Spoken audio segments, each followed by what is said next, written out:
Hello, Gabriella Huffman here with Southport Real Estate Academy. This video is going to show you step by step how to calculate interim interest. So let's first understand, how does interest work on a loan? Well, interest is paid in arrears. So what this means is that the interest that is accrued in the month of January will not be paid until February because it will show up on your February statement. Therefore, the interest that's accrued in the month of February will show up to be paid on the March statement, and so forth and so forth. So how does this work when you buy a house? Let's say you buy a house on April 10th, as you can see from my visuals below. So this means that your first mortgage payment will not be until June 1st. This is the cool thing about buying a house, is that you get a couple of months off. As we saw on the previous slide, all of the interest in May, for example, will show up on the June 1st bill.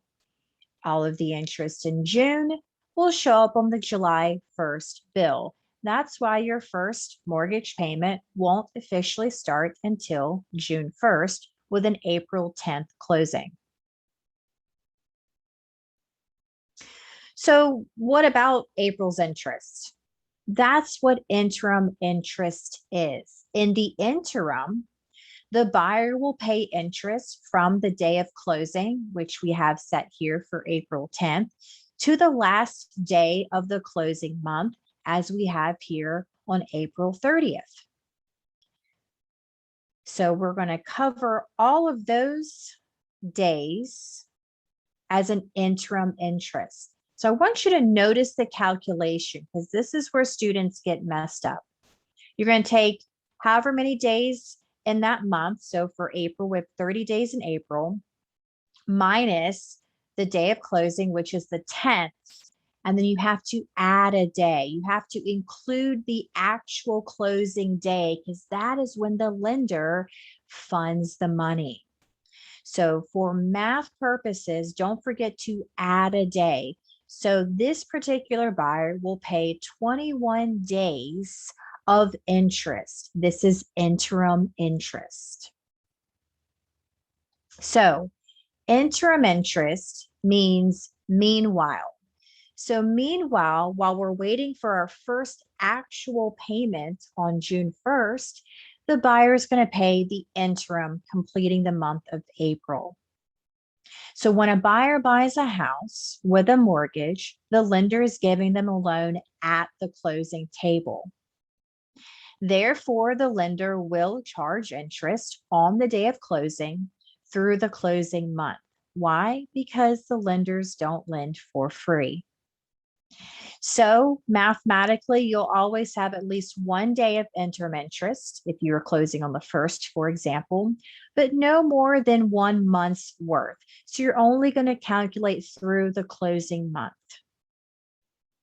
So now that we understand how it works, let's see how it's actually calculated.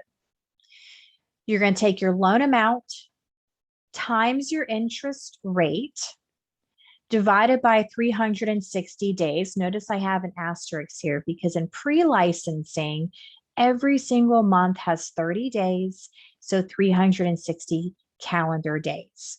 If you are in post-licensing, you're going to follow the days in the month on a traditional calendar. Some have 30, some have 31, so you will divide by a 365 calendar year. But I'm going to keep this 360 for simplicity purposes.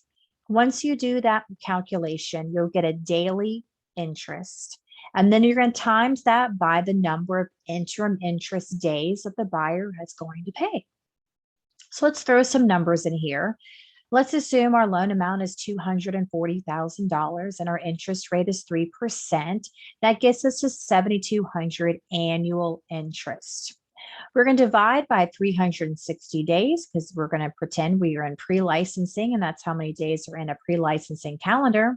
So our daily interest is $20 a day. We've got an April 10th closing. So we've got 21 days of interim interest that we are going to charge the buyer. So at closing, a part of their closing costs, the buyer will pay $420 worth of interim interest. Their first mortgage payment won't be until a couple months later, but at closing, we do have to calculate for interim interest.